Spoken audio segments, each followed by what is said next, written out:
Hello friends, ఈరోజు తెలంగాణలో ఎంతో ఫేమస్ అయిన సర్వపిండి రెసిపీ చేస్తున్నా.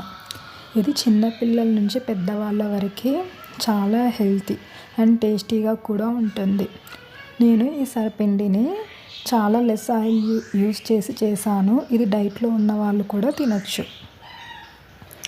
ముందుగా ఒక బౌల్లో నేను రైస్ ఫ్లోర్ తీసుకున్నాను. అందులో కొంచెం జీలకర్ర అండ్ సాల్ట్ యాడ్ చేస్తున్నాను. అందులోనే కొంచెం కారం, ఇంకా కొన్ని కొరియాండర్ లీవ్స్, కొన్ని కర్రీ లీవ్స్ యాడ్ చేశాను. అందులో నేను కొంచెం పచ్చిమిర్చి కూడా యాడ్ చేస్తున్నాను.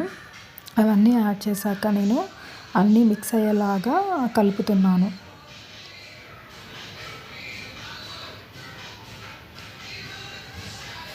ఇప్పుడు అందులో నేను సోక్ చేసుకున్న మూంగ్ దాల్, శనగపప్పును కూడా యాడ్ చేస్తున్నాను.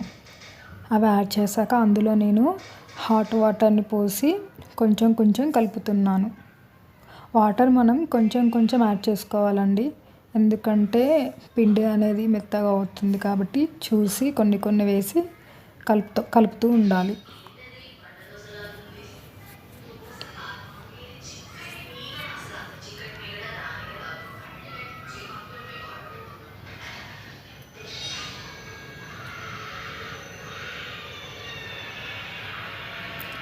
పిండి మొత్తం కలిపాక ఇలా సాఫ్ట్గా అవుతుంది. ఇప్పుడు నేను ఒక ప్యాన్ తీసుకొని కొంచెం ఆయిల్ అప్లై చేస్తున్న ప్యాన్కి.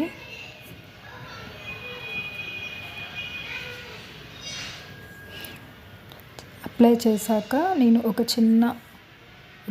చిన్న ముద్ద తీసుకొని ప్యాన్ మీద పెట్టి నేను దాన్ని ఒక చపాతీలాగా దాన్ని స్ప్రెడ్ చేస్తున్నాను. మనం కొంచెం వాటర్ మధ్య మధ్యలో వేసుకుంటూ దాన్ని స్ప్రెడ్ చేయాలి, ఎందుకంటే అది కొంచెం చేతికి పిండి అతుక్కోకుండా ఉండడానికి. అలా మొత్తం స్ప్రెడ్ చేశాక నేను మధ్యలో హోల్స్ పెడుతున్నాను. హోల్స్ ఎందుకంటే ఈ సర్వపిండి అనేది మొత్తం లోపల చాలా బాగా ఉడకడానికి.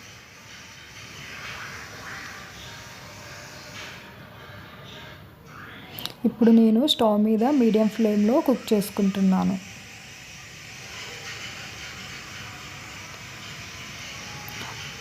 అది కుక్ అవ్వడానికి మినిమం ఒక 20 to 25 minutes పడుతుందండి.